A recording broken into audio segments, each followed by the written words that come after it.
आज से 1 साल पहले एक दुर्घटना होती है जिसमें काफी लोग मारे जाते हैं।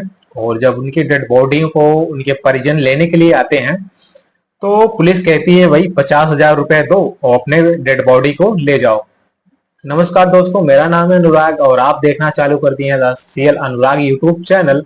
और दोस्तों, हाजिर हूं मैं आज इस तीसरे एपिसोड के एक नई कहानी के साथ में। दोस्तों, ये कहानी है बिहार राज्य के जिला मोतिहारी, थाना रामगढ़वा के, और गांव दोस्तों जो पड़ता है चिकनी। और दोस्तों, ये मोतिहारी दोस्तों वैसे बिहार के उत्तरी क्षेत्र में पड़ता है और उत्तरी से उत्तरी बिहार के नाम से भी जाना जाता है। दोस्तों, ये घटना आज से लगभग 1 साल पहले की है, जब आपको पता होगा दोस्तों, बालासोर में ट्रेन दुर्घटना होती है, उसमें काफी लोग मारे जाते हैं। और उसमें मैं बता दूं दोस्तों कि बिहार राज्य के, जो अभी मैंने आपको एड्रेस बताया मोतिहारी के, वहां के रहने वाले भुल्लन पटेल की कहानी में आज आपके लिए लेकर आया हूं। भुल्लन पटेल दोस्तों, जिनके 2 लड़के हैं, एक बड़े लड़के का नाम है राज और उनके दूसरे जो छोटा लड़का है उनका नाम है राजू। तो राजू, जो कि दोस्तों राज की शादी हो चुकी है, जो अभी इस समय उसकी उम्र लगभग 24 साल बताई गई। और जो छोटा लड़का है राज, उसकी जो उम्र है वो लगभग 12 साल है। दोस्तों, बड़े लड़की की शादी हो चुकी है और जो पूरी घर की जो जिम्मेदारी है वो राज के ही ऊपर है। और राज दोस्तों, जो पूरी फैमिली बहुत ज्यादा ये गरीब है, ना रहने के लिए इनके पास ढंग से घर है और ना ही इनके पास कुछ ऐसे जमीन जायदाद है। तो दोस्तों, इसमें जो पूरी जिम्मेदारी रहती है बड़े लड़के राज के ऊपर रहती है। और राज दोस्तों केरल राज्य में एक पेंटर का काम करते हैं और उसी से इनकी जीविका चलती है। तो दोस्ती की शादी में वो घर आए हुए थे। तो राज जो है रिटर्न केरल के लिए वो निकल जाते हैं कि 2 जून 2023 को राज अपने 9 दोस्तों के साथ जनरल का टिकट लेके कोरोमंडल एक्सप्रेस ट्रेन में अपने 9 दोस्तों के साथ वो अपनी जो घर की स्थिति होती है, अपनी जो घर की स्थिति और अपनी फैमिली की स्थिति को देखते हुए, उस स्थिति को सुधारने के लिए वो एक कमाने के लिए अपने 9 दोस्तों के साथ वो निकल जाते हैं। दोस्तों, जनरल कोच की स्थिति क्या है, खासकर मैं यूपी बिहार की जो सारी ट्रेनें हैं बाहर से जो जाती हैं, चाहे दिल्ली हो, मुंबई हो, बेंगलोर हो, हैदराबाद हो, उन ट्रेनों की क्या स्थिति है वो किसी छुपी रही है कि कैसे जनरल कोच में 400 से 500 लोग भरे जाते हैं ठोस ठोस कर। और दोस्तों, उसी में 9 दोस्तों के साथ राज और उनका जो भाई रहता है राजू, वो सवार होकर केरल के लिए निकल जाते हैं। उसके बाद जैसे घड़ी में समय होता है 6:50 और सभी आपस में अनजान रहते हैं कि आने वाला समय कैसा होने वाला है, क्या दुर्घटना हो रही। बिल्कुल लोग एकदम खाते पीते हैं, आपस में बातचीत करते हैं, अनजान रहते हैं कि आगे क्या होने वाला है।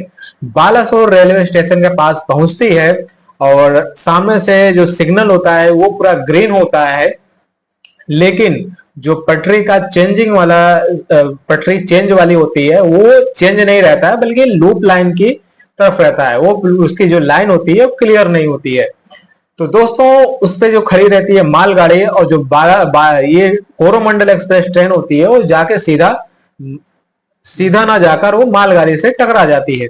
और तो जैसे ही ये दुर्घटना होती है, लगभग कोरोमंडल की 15 बोगियां, कुछ बोगियां जो है मालगाड़ी के ऊपर चढ़ जाती हैं और कुछ बोगियां उसका डाउन लाइन पे चली जाती हैं, जिसमें दोस्तों बताया जाता है कि जिसमें से 2 जनरल की बोगी डाउन लाइन पे चली जाती है।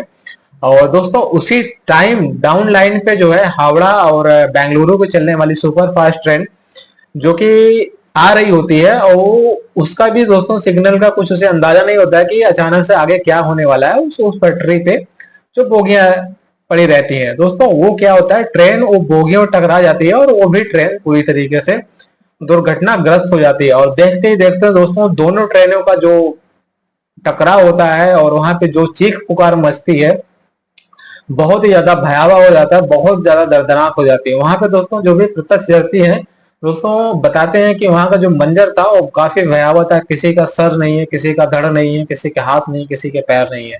दोस्तों, इस उन सब स्थितियां देखकर काफी भयावह स्थिति जिस समय बनी रहती है, गांव वालों ने बताया कि उस समय स्थिति काफी दर्दनाक थी। दोस्तों, उसके बाद होता है क्या है कि वहां पे तत्काल एनडीआरएफ और पुलिस की हेल्प से चीजें सही होती हैं, लेकिन दोस्तों उसमें क्या होता है कि राजू की जो हालत मैं आपको बता दूं। राजू और दोस्त उसके बताते हैं कि जैसे हम लोग ट्रेन में बैठे हैं, अचानक से ट्रेन का जो उलट पलट होता है, थोड़ा सिलटी डुलती है, और ट्रेन का जो राड होता है वो टूट कर राजू के सीधे सीने में घुस जाता है दोस्तों। तो सॉरी, राज के सीने में घुस जाता है। और दोस्तों जैसे ही राड घुसता है, उसके बाद राज तत्काल वहीं पे डेथ कर जाता है, उसके दोस्त बताते हैं। उसके बाद अफरा तफरी का माहौल होता है। फिर क्या होता है कि जो डेड बॉडी होती है, जो ओडिशा पुलिस होती है, वो जो है उन लाशों को कुछ मुर्दा घर में, दोस्तों बताते हैं कि जब मुर्दा घर भर गया लाशों से, तो उन लाशों के वहां के एक प्राथमिक विद्यालय में रखा जाता है। अब क्या जिंदा क्या मुर्दा, जो भी थोड़े जिंदा है उनको भी उसी में फेंक दिया जाता है। तो जो भी उनके परिजन आते हैं उनको दिखा के भाई ये आपके हैं आपके हैं, तो उस तरीके से उनकी पहचान करा के अपने दोस्त को ले जाते हैं। तो दोस्तों जैसे ही थोड़ा सा सब कुछ नॉर्मल होता है, तो राज के दो दोस्त होते हैं, वो डेड बॉडी को खोजते हैं और फाइनली उसकी जो डेड बॉडी होती है राज की, वो मिल जाती है। दोस्तों जैसे ही पुलिस वाले से राज के जो फ्रेंड होते हैं वो कहते हैं कि सर ये मेरे दोस्त की बॉडी मुझे चाहिए। तो दोस्तों उस समय बताया जाता है कि जो राज के दोस्त हैं वो बताते हैं कि पुलिस उस समय जो है 50,000 रुपए की डिमांड करती है कि भाई 50,000 रुपए लाओ और अपने इस दोस्त की डेड बॉडी को ले जाओ। तो दोस्तों जो उसके राज के दोस्त रहते हैं वो बताते हैं कि साहब ये बहुत गरीब है, इसके माता पिता बहुत ज्यादा गरीब है, ना इसके पास खेत है ना घर है, जो घर रहता है वो भी दूसरे के जमीन में, बहुत ज्यादा एक तरीके से रिक्वेस्ट करते हैं।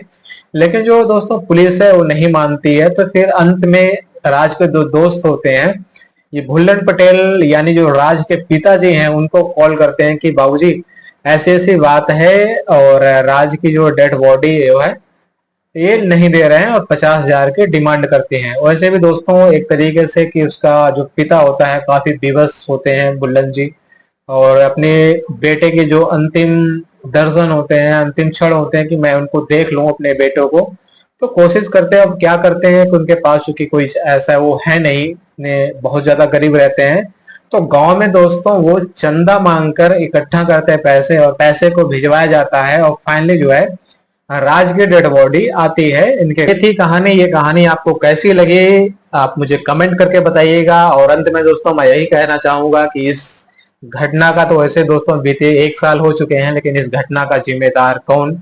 और सरकार उस समय काफी अपने आप को गौरवान्वित करती रही कि नहीं एक कवच सिस्टम आ गया है, कवच सिस्टम आ गया जिससे ट्रेनों की दुर्घटना रोकी जा सकती थी। तो दोस्तों वो कवच सिस्टम ट्रेनों में क्यों नहीं लगा? अगर शायद वो लगता तो ऐसी बड़ी दुर्घटना नहीं होती। और अंत में दोस्तों मैं यही कहना चाहूंगा कि जब भी यात्रा करिए सुरक्षित रहिए और स्वस्थ रहिए। मिलते हैं किसी नए वीडियो में। इस वीडियो को देखने के लिए आपका बहुत बहुत धन्यवाद।